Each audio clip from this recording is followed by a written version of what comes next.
فالحمد من اللہ تعالی. بسم اللہ الرحمن الرحیم. السلام علیکم ورحمۃ اللہ وبرکاتہ. آج میرے پاس ایک صاحب تشریف لائے، بڑے پریشان حال تھے. بتانے لگے کہ میری ایک ہی بیٹی ہے اور اس کے رشتے کے معاملے میں آپ ہی کے سلسلہ نقشبندی یا ویسیہ سے متعلقہ ایک آدمی سے بات کی تو وہ صاحب کشف تھے. ان کے بارے میں کہا جاتا تھا کہ انہیں کشف ہوتا ہے. تو میں نے ان سے بات کی، ان کے سامنے کچھ نام رکھے تو انہوں نے کہا کہ ان میں سے یہ رشتہ قبول کر لیں، یہ آپ لوگوں کے لیے بہترین ہے. انہوں نے کشفاً ہمیں بتایا تو اب یہ ہے کہ شادی کے بعد ہماری بیٹی کی زندگی اجیرن ہو چکی ہے اور حالات بہت برے ہیں اور ہم پچھتا رہے ہیں. تو ہم نے تو ان کے کشف پر بھروسہ کرتے ہوئے پھر ان لوگوں کے بارے میں کوئی زیادہ چھان بین بھی نہیں کی تھی.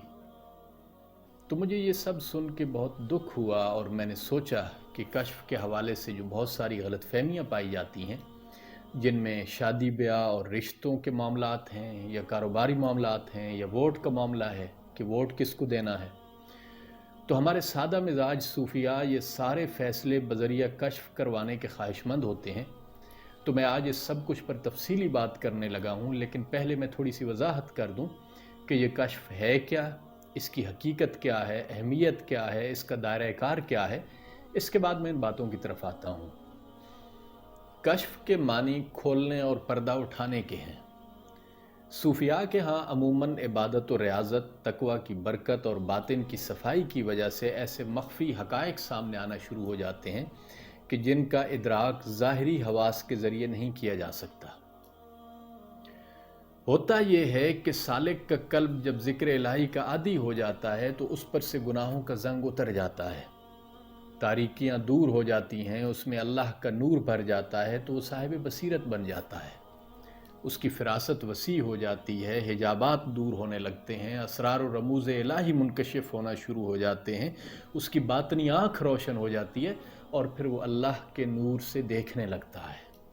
پھر اسے وہ مشاہدات شروع ہو جاتے ہیں جن کا انسانی عقل تصور بھی نہیں کر سکتی. یہ باطنی آنکھ جو ہے یہ بھی اللہ کی بڑی نعمت ہے. مولانا احمد علی لاہوری رحمۃ اللہ علیہ اپنے مشہور رسالہ خدام الدین میں لکھتے ہیں کہ اصل چیز تو یہ ہے کہ باطن کی آنکھ روشن ہو جائے، ورنہ یہ ظاہری آنکھیں تو اللہ نے کتوں کو بھی دے رکھی ہیں.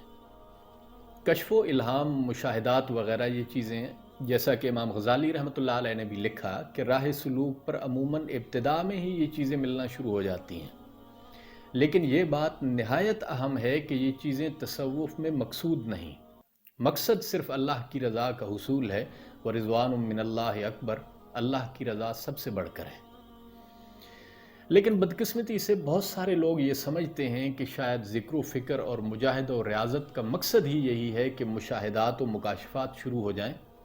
بہت سارے لوگ رابطہ کرتے ہیں اور پوچھتے ہیں اور اندازہ ہوتا ہے کہ اصل چیز کی طلب بہت کم لوگوں کو ہے. کوئی کشف قلوب چاہتا ہے، کوئی کشف قبور چاہتا ہے. چند دوست اگر مل کے ذکر کرنے لگ جائیں تو چوتھے دن وہ بھی ایک دوسرے سے پوچھ رہے ہوتے ہیں کہ تمہیں کچھ نظر آیا، تم نے کچھ دیکھا. اور پھر چونکہ دھیان بھی اسی طرف ہوتا ہے تو پھر کوئی الٹا سیدھا نظر آ گیا تو کہتے ہیں جی بس کشف شروع ہو گیا. اور چونکہ اتنا علم بھی نہیں ہوتا، اتنی سوجھ بوجھ بھی نہیں ہوتی کہ ان معاملات میں شیطان بھی دخل اندازی کرتا ہے، نفس بھی انوالو ہوتا ہے، انسان کی ذاتی سوچ، اس کی پسند ناپسند، اس کا ذاتی گمان، اس کا ذہنی رجحان، یہ ساری چیزیں اثر انداز ہو رہی ہوتی ہیں. لیکن وہ ہر چیز کو کشف سمجھ کر بیان بھی کر رہے ہوتے ہیں. آپ متقدمین صوفیاء کے حالات و واقعات پڑھیں تو آپ کو پتہ چلے گا کہ وہ اپنے کشف کو محض کشف ہونے کی بنیاد پر کبھی بھی قبول نہیں کرتے تھے، اور جب تک قرآن و سنت سے اس کشف کی تائید حاصل نہ ہو جاتی اس وقت تک اسے بیان بھی نہیں کرتے تھے. صوفیاء کرام نے اس معاملے میں بہت زیادہ احتیاط کی.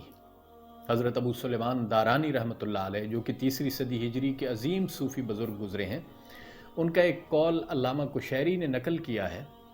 فرماتے ہیں کہ اکثر اوقات ایسا ہوتا ہے کہ میرے دل پر بہت ساری معرفت کی باتیں اور معرفت کے نکات وارد ہوتے ہیں اور پھر کئی دن تک رہتے ہیں، مگر جب تک قرآن و سنت سے ان کی تائید حاصل نہیں ہو جاتی میں انہیں قبول نہیں کرتا. صوفیاء کرام کا یہی طرز عمل رہا ہے. ہمارے بابا جی حضرت مولانا علی یار خان رحمۃ اللہ علیہ کی تعلیمات بھی یہی تھیں. اور معذرت کے ساتھ کہوں گا کہ ہمارے آج کے صوفیاء بھی اگر اس پر عمل کرنے لگ جائیں تو پھر مشاہدات و مکاشفات کی تعداد شاید آدھے سے بھی کم ہو کے رہ جائے گی۔ تصوف کا مقصد صرف اللہ کی رضا کا حصول ہے۔ صوفیاء ان چیزوں کے حصول کے خواہش مند نہیں ہوتے، بلکہ ان سے ہمیشہ بے نیاز رہے ہیں۔ حضرت مجدد الفسانی رحمۃ اللہ علیہ نے کشف و کرامات وغیرہ کو راستے کی چیزیں لکھا۔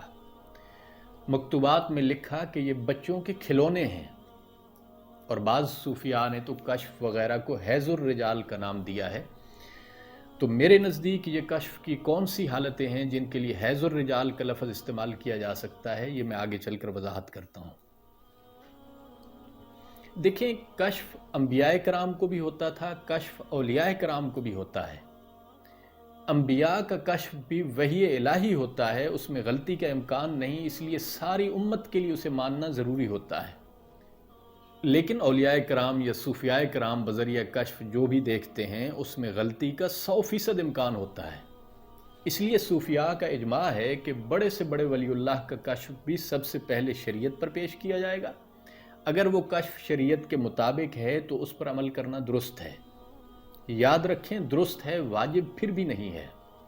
اور وہ کشف اس بندے کی ذات کے لیے ہے، کسی دوسرے کے لیے اس پر عمل کرنا ضروری نہیں ہے۔ لیکن جو کشف شریعت کے خلاف ہوگا اسے رد کرنا واجب اور اس پر عمل کرنا حرام ہے۔ یہ کشف و مشاہدات اور الہام وغیرہ یہ جتنی چیزیں ہیں یہ کسی کے اختیار میں نہیں ہوتی۔ انبیاء کا کشف بھی ان کے اپنے اختیار میں نہیں تھا۔ حضرت یوسف علیہ السلام کا واقعہ ہی دیکھ لیں، یعقوب علیہ السلام کتنی مدت اپنے بیٹے یوسف علیہ السلام کے لیے تڑپتے رہے مگر کچھ پتہ نہ چلا۔ پھر جب اللہ نے چاہا تو انہیں میلوں دور سے یوسف علیہ السلام کی خوشبو آنے لگی، لیکن وہی یوسف جب قریب ہی کنویں میں پڑے تھے تو یعقوب علیہ السلام کو کوئی خبر ہی نہ ہوئی۔ اسی طرح حضرت عمر رضی اللہ تعالیٰ عنہ کو سینکڑوں میل دور سے حضرت ساریہ کے لشکر پر حملہ کرنے والے دشمن کا کشف ہو گیا، لیکن مسجد نبوی میں اپنے پیچھے کھڑے ہوئے اپنے قاتل کا کشف نہ ہو سکا۔ تو یہ سب غیر اختیاری چیزیں ہیں، بندے کا اس میں کمال نہیں ہوتا، اس لیے ان کو بلا وجہ بیان کرنا بھی غلط ہے۔ بعض لوگ تو ذاتی تشہیر کے لیے بھی ایسا کرتے ہیں، تو یہ مناسب نہیں ہے۔ میرے پاس ایک صاحب تشریف لائے سیالکوٹ سے، قادریہ سلسلہ سے ان کا تعلق تھا، 5-7 عقیدت مند بھی ان کے ساتھ تھے۔ باتوں باتوں میں ایک بہت ہی معروف شخصیت جن کا کوئی 70 سال پہلے وصال بھی ہو چکا ہے، میں ان کا نام نہیں لینا چاہتا، ان کے بارے میں کہنے لگے کہ مجھے کشفاً معلوم ہوا کہ وہ فلاں فلاں برائی اور گناہ میں مبتلا تھے۔ کہنے لگے کہ میں نے ان سب کو بھی بتایا تو یہ سارے بھی حیران ہو گئے، کیونکہ لوگ تو ان کا نام بہرحال عزت سے لیتے ہیں۔ تو مجھ سے رہا نہیں گیا اور میں نے ان سے کہا کہ دیکھیں، کشف میں غلطی کا امکان تو 100% ہوتا ہے۔ اب 2 صورتیں ہیں۔ پہلی صورت تو یہ ہے کہ آپ نے جو کچھ دیکھا، میں نے مان لیا کہ وہ سب کچھ صحیح تھا، لیکن اس کو بیان کرنے کی ضرورت کیا تھی؟ وہ بندہ جو دنیا سے چلا گیا اور اللہ نے مرتے دم تک اس کا پردہ قائم رکھا اور لوگوں کی نظروں میں اس کے بارے میں ایک اچھی رائے قائم تھی، تو اگر آپ کو کوئی بات پتہ چل گئی تو آپ نے اس کا پردہ رکھنا تھا۔ آخر اللہ نے آپ کے عیب بھی تو چھپا رکھے ہیں نا۔ بحیثیت انسان آپ سے بھی تو غلطیاں ہوتی ہوں گی، تو آپ کے گناہ بھی تو اللہ نے چھپا رکھے ہیں۔ تو ایک بندہ جسے دنیا سے گئے ہوئے بھی اتنا عرصہ گزر گیا، جس کا معاملہ اللہ کے سپرد ہو گیا، اس کا کوئی عیب آپ کے علم میں آ بھی گیا تھا، تو کیا یہ مناسب نہیں تھا کہ آپ اس کا پردہ رکھ لیتے، اس پر خاموشی اختیار کر لیتے؟ دوسروں کو بتانے کی ضرورت کیا تھی؟ اور پھر جو خطرناک بات ہے وہ یہ ہے کہ اگر آپ کو اس کشف میں غلطی لگی ہوئی تو کیا روز محشر اس بہتان کا کوئی جواب بھی ہوگا آپ کے پاس؟ ایک صاحب کراچی سے تشریف لائے، کہنے لگے کہ ہم فلاں حضرت کے ساتھ ان کی محفل ذکر میں بیٹھتے ہیں، تو جب ہم پہلی دفعہ ان کے پاس گئے تو ان کے خادم نے ہمیں بتایا کہ حضرت کو اپنے پاس آنے والے ہر شخص کے دل کا حال معلوم ہو جاتا ہے۔ تو کہنے لگے اب جب ہم ان کے پاس بیٹھتے ہیں تو ہمیں ڈر لگا رہتا ہے اور ہماری کوشش ہوتی ہے کہ کوئی ایسا ویسا خیال بھی ہمارے دل میں نہ آئے، ایسا نہ ہو کہ حضرت کو پتہ چلے اور پھر ہمیں سب کے سامنے شرمندہ ہونا پڑے۔ میرے ایک دوست جامعہ اشرفیہ لاہور میں مجھے کہنے لگے کہ ہمارا یہ کلاس فیلو ہمیں ہر روز کشفاً بتاتا ہے کہ آج فلاں استاد صاحب نے فجر کی نماز نہیں پڑھی۔ تو میں نے کہا یہ سب غلط ہے، یہ اس لڑکے کا ذاتی گمان ہوتا ہے جو اس پر اس قدر حاوی ہو جاتا ہے کہ اسے سمجھ نہیں آتی اور اس نے اسے کشف کا نام دے رکھا ہے۔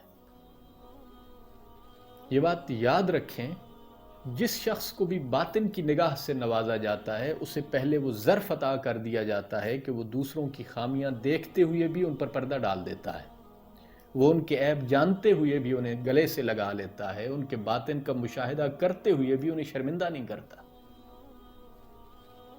شیخ عبد القادر جیلانی رحمۃ اللہ علیہ لکھتے ہیں کہ فاسق کے منہ پر عارف مسکراتا ہے۔ مسکراتا اس لیے ہے کہ وہ اس کے جھوٹ سے بھی واقف ہوتا ہے، اس کے کردار کو بھی سمجھ رہا ہوتا ہے، لیکن مسکرا کے بات کرتا ہے، اس کا پردہ فاش نہیں کرتا۔ تو وہ جو دوسروں کے دلوں میں جھانک لیتا ہے اور ڈرایا جا رہا ہے کہ خبردار تمہارے پول نہ کھول دیں، صوفیاء ایسے نہیں ہوتے۔ وہ دوسروں کے عیب بیان کرنے سے پہلے اپنے من میں جھاتی مارتے ہیں۔ یاد رکھیں، صوفیاء کا بہت بڑا اثاثہ ان کا ظرف ہوتا ہے، اور ایسے بھی نہیں ہوتا کہ انسان کا سارا ماضی حال سب کچھ ہی کھل کر سامنے آ جائے۔ ہاں، عموماً کوئی ایک آدھ بات یا چند چیزیں، چند معاملات کھل جاتے ہیں، کیونکہ بہرحال سامنے والا بھی اللہ ہی کا بندہ ہوتا ہے، تو اللہ اپنے بندوں کو یوں بالکل بے پردہ نہیں کرتے۔ یا تو اللہ کو اس بندے کی اصلاح منظور ہوتی ہے تو اس کی وہ خامی، وہ گناہ یا وہ غلطی منکشف کر دی جاتی ہے جو اس کی روحانی ترقی کی راہ میں رکاوٹ ہوتی ہے، تاکہ اس کو آگاہ کر کے یا اس غلطی کا ازالہ کروا کے اس حوالے سے اس کی اصلاح کی کوشش کی جائے۔ دوسری صورت یہ ہوتی ہے کہ وہ بندہ بالکل ہی رد کیا جا چکا ہو اور اب اصلاح کی صورت ہی ممکن نہ ہو، تو اس کے احوال منکشف کر کے سمجھا دیا جاتا ہے کہ اس پر اپنا وقت ضائع کرنے کی کوشش نہ کریں۔ جو بزرگوں کے سامنے احوال منکشف ہوتے ہیں وہ ان دو وجوہات کی بنا پر ہوتے ہیں۔ جہاں تک مشاہدات کو بیان کرنے کی بات ہے، ایک دوست مجھے کہنے لگے کہ اگر کشف و مشاہدات کو بیان کرنا مناسب نہیں تو آپ کے نانا جی حضرت مولانا اعلی یار خان رحمۃ اللہ علیہ بھی تو اپنے مشاہدات و بیان فرما دیا کرتے تھے۔ تو میں نے کہا جی بالکل حضرت جی بیان فرمایا کرتے تھے اور بزرگان دین بیان کرتے رہے ہیں۔ حضرت شاہ ولی اللہ نے بیان کیے، مجدد الفسانی نے بیان کیے، صوفیاء مشاہدات بیان کرتے رہتے ہیں، لیکن سمجھنے والی بات یہ ہے کہ وہ اس درجے کے لوگ ہوتے ہیں کہ مخلوق خدا کی ہدایت و اصلاح کی بہت بڑی ذمہ داری نبھا رہے ہوتے ہیں، لیکن عام آدمی اگر یہ سب بیان کرنے لگ جائے تو اس سے روحانی نقصان ہوتا ہے، اس میں تکبر بھی آ سکتا ہے، انانیت بھی پیدا ہو سکتی ہے۔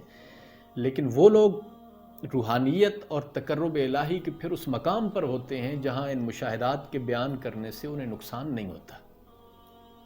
اور دوسری بات یہ ہے کہ حضرت جی رحمۃ اللہ علیہ نے جو مشاہدات بیان فرمائے وہ اپنی ذات کی تشہیر کے لیے نہیں بیان فرمائے، بلکہ بوقت ضرورت اصلاح کی غرض سے بیان فرمائے، اور آپ نے جو کچھ بیان فرمایا وہ آپ کے مشاہدات کا عشر عشیر بھی نہیں تھا۔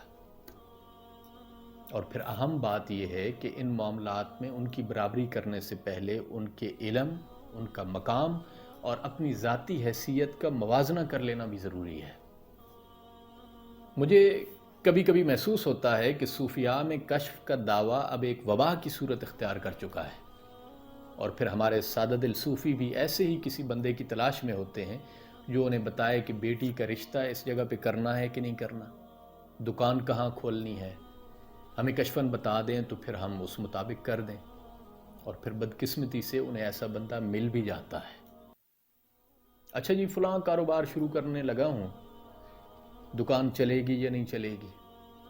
انہوں نے کہہ دیا کہ ہاں جی چلے گی، اس کے بعد جوش و خروش سے نکل پڑے، نہ مارکیٹ دیکھی، نہ جگہ دیکھی، نہ سکوپ دیکھا، نہ مشورہ کیا، نہ ضروری معلومات حاصل کی، نہ پہلے سے کام کرنے والوں کی رائے جاننے کی کوشش کی۔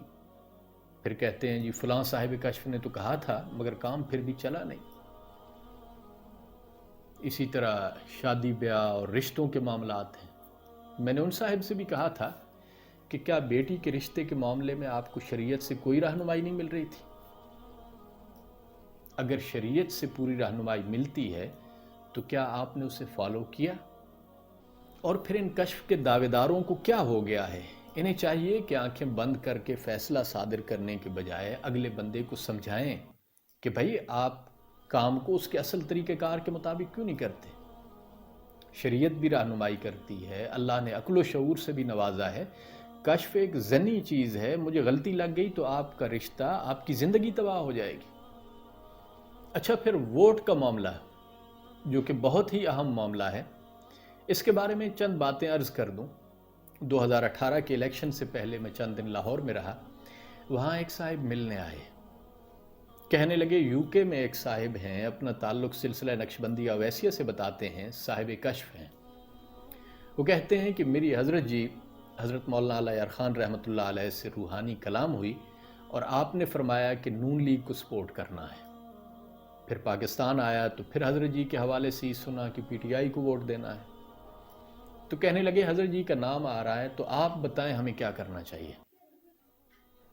میں نے کہا آپ وہی کریں جس پر آپ مطمئن ہیں، کسی دوسرے کے کشف پر عمل کرنا آپ کے لیے ضروری نہیں ہے، اور آپ کا عمل کرنا تو دور کی بات ہے، جنہیں یہ کشف ہوا ہے وہ خود بھی عمل نہیں کریں گے تو روز محشر ان سے بھی سوال نہیں ہوگا کہ آپ نے اپنے کشف کے مطابق عمل کیوں نہیں کیا، بلکہ ان کے لیے بھی ضروری ہے کہ اس کشف کے باوجود بھی ووٹ کا فیصلہ انہوں نے بھی ظاہری حقائق کو سامنے رکھ کر اپنے ضمیر کے مطابق ہی کرنا ہے۔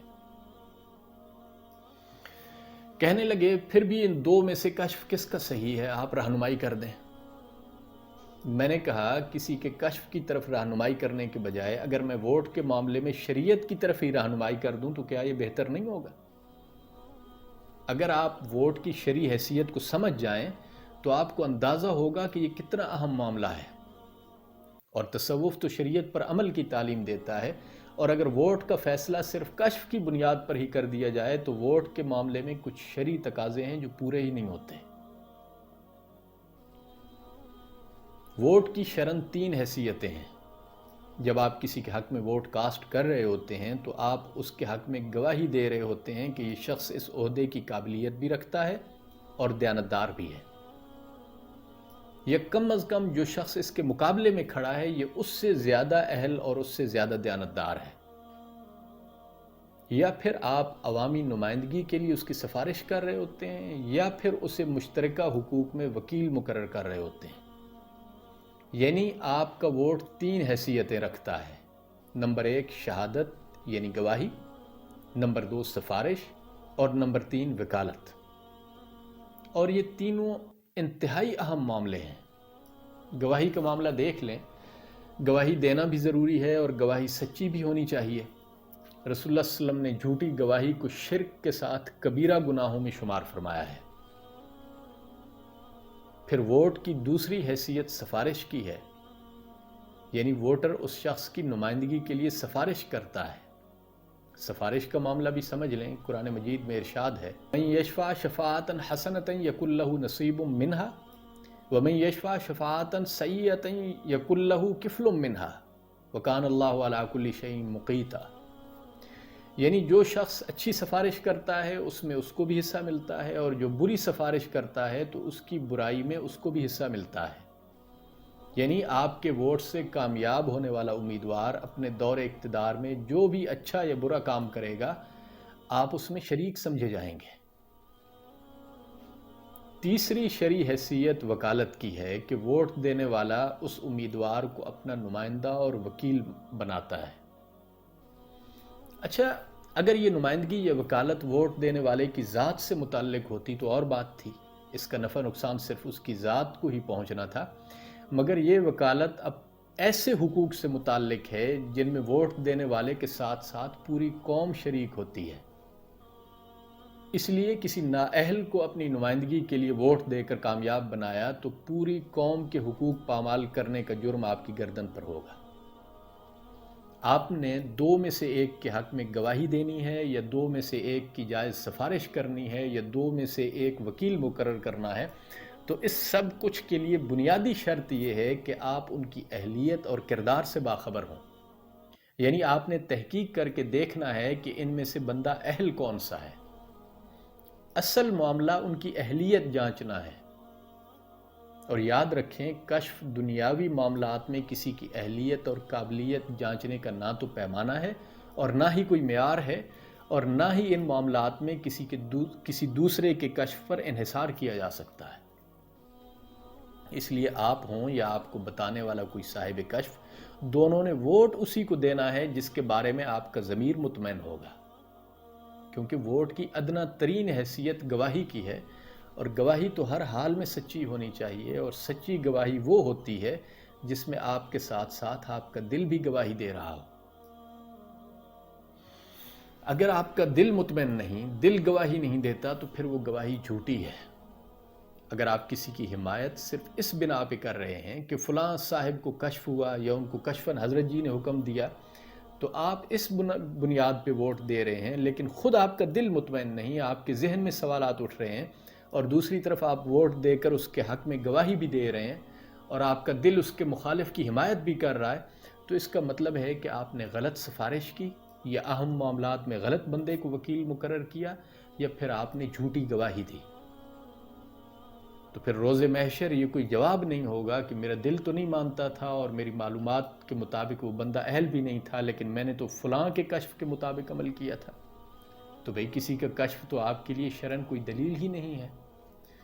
تو شریعت تو آپ کو بالکل اس چیز کی اجازت نہیں دے گی کہ کسی کے کشف کی بنیاد پر آپ جھوٹی گواہی دے دیں، یا غلط بندے کی سفارش کر دیں، یا کسی نااہل بندے کو وکیل مقرر کر دیں۔ تو شریعت تو آپ کو اس کی اجازت نہیں دے گی۔ اور مشائخ کی بات تو دور کی ہے، اگر کوئی شخص آپ سے یہ کہتا ہے کہ میری رسائی بارگاہ رسالت مآب صلی اللہ علیہ وسلم تک ہے، اور وہاں سے آپ لوگوں کے لیے حکم ہے کہ آپ نے فلاں کو سپورٹ کرنا ہے، تب بھی آپ کے لیے ضروری ہے کہ پوری تحقیق کریں، حالات کا جائزہ لیں، پھر اگر اس شخص یا اس پارٹی کے لیے آپ مطمئن ہیں تو ٹھیک ہے۔ اگر آپ مطمئن نہیں، آپ کا دل مطمئن نہیں، تو ضروری ہے کہ ان کے کشف کو نظر انداز کر دیں۔ جب ووٹ کی شرعی حیثیت کو دیکھتے ہوئے یہ بات طے ہو جاتی ہے کہ ووٹ زمینی حقائق کو دیکھتے ہوئے ہی دینا ہے، تو ایسے میں پھر کسی کے کشف کی کیا ضرورت یا کیا اہمیت باقی رہ جاتی ہے؟ اچھا، یہ تو اجتماعی معاملہ ہے۔ آپ کو اپنے انفرادی معاملات میں اگر کسی وکیل کی ضرورت پڑتی ہے تو آپ خود جا کر وکلاء سے مل کے کسی اچھے وکیل کو منتخب کرتے ہیں۔ آپ نے کبھی کسی صاحب کشف کو نہیں کہا ہوگا کہ ذرا کشفاً بتائیں کہ فلاں وکلاء میں سے کون زیادہ بہتر ہے، یہ شہادت دینی ہے تو دونوں میں سے کون حق پر ہے، ذرا کشفاً ہی بتا دیں۔ اگر آپ پوچھیں گے بھی صحیح تو وہ کہیں گے کہ جاؤ بھائی خود جا کر حالات پتہ کرو، کشف ان چیزوں کے لیے نہیں ہوتا۔ تو میرے بھائی، معاملات انفرادی ہوں یا اجتماعی، اصل بات یہ ہے کہ کشف ان چیزوں کے لیے نہیں ہوتا۔ اچھا، مجھے ایک واقعہ یاد آ گیا۔ حضرت جی رحمۃ اللہ علیہ نے دلائل السلوک میں بھی لکھا، حضرت مولانا حسین احمد مدنی نے رات 2 بجے مولانا رشید احمد صدیقی اور ایک انسپیکٹر صاحب تھے، انہیں طلب فرمایا۔ وہ فوراً حاضر ہوئے۔ حضرت مدنی نے انہیں بتایا کہ اصحاب باطنی نے ہندوستان کی تقسیم کا فیصلہ کر دیا ہے، اور ہندوستان کے ساتھ ساتھ بنگال اور پنجاب کو بھی تقسیم کر دیا ہے۔ تو رشید احمد صدیقی نے پوچھا کہ حضرت ہم جو تقسیم ہند کے مخالف ہیں، ہم کیا کریں؟ فرمایا ہم لوگ ظاہر کے پابند ہیں، جس بات کو حق سمجھتے ہیں اس کی تبلیغ پوری قوت سے کرتے رہیں گے۔ یعنی اصحاب باطن کا فیصلہ اپنی جگہ، لیکن ہم ظاہر کے مکلف ہیں، جو ظاہری طور پر ہمیں صحیح لگے گا ہم اسی کی حمایت کریں گے۔ تو اس بحث کو سمیٹتے ہوئے میں یہ کہوں گا کہ ووٹ کا معاملہ، بلکہ اس طرح کے کئی دیگر معاملات، شادی بیاہ رشتوں کے معاملات ہیں یا کاروبار وغیرہ کے معاملات جو ہیں، ان میں فیصلہ آنکھیں بند کر کے کسی کے کشف کی بنیاد پر نہیں، بلکہ آنکھیں کھول کر حقائق کی بنیاد پر کیا جائے گا۔ یاد رکھیں، جب جب کشف دوسروں کے عیب جھانکنے کے لیے استعمال ہوتا ہے، جب فوت شدہ لوگوں کے کفن نوچنے کے لیے استعمال ہوتا ہے، دوسروں کی خامیاں ڈھونڈنے کے لیے استعمال ہوتا ہے، تو پھر یہ انسان میں تکبر کا سبب بن جاتا ہے، یہ اپنی بڑائی کا احساس پیدا کرنے کا سبب بن جاتا ہے، یہ مخلوق خدا سے دوری کا باعث بن جاتا ہے، اور یہ اللہ سے حجاب بن جاتا ہے۔ لیکن یہی کشف جب اپنے من میں جھاتی مارنے کے لیے استعمال ہوتا ہے، جب اپنے گناہوں کی ظلمت دیکھنے کے لیے استعمال ہوتا ہے، جب عبادات کی قبولیت کا نور دیکھنے کے لیے استعمال ہوتا ہے، تو پھر یہی کشف بارگاہ الہی میں قربت کا سبب بن جاتا ہے، اس کے انعامات، اس کی مہربانیاں، اس کی عنایتوں میں اضافے کا سبب بنتا ہے اور اللہ کا شکر گزار بندہ بننے میں مدد دیتا ہے، اور وہ محمد رسول اللہ کی قربت کا سبب بن جاتا ہے صلی اللہ علیہ وسلم۔ باقی یہ بذریعہ کشف رشتے کروانا، کاروبار کروانا، الیکشن میں ووٹ ڈلوانا، یہ کشف کی وہ حالتیں ہیں جنہیں حیض الرجال کہا جا سکتا ہے۔ جزاک اللہ۔ Thanks for watching. Don't forget to like, comment, share and subscribe to Khanqah Hazrat Maulana Allayar Khan Rahmatullah Alayh.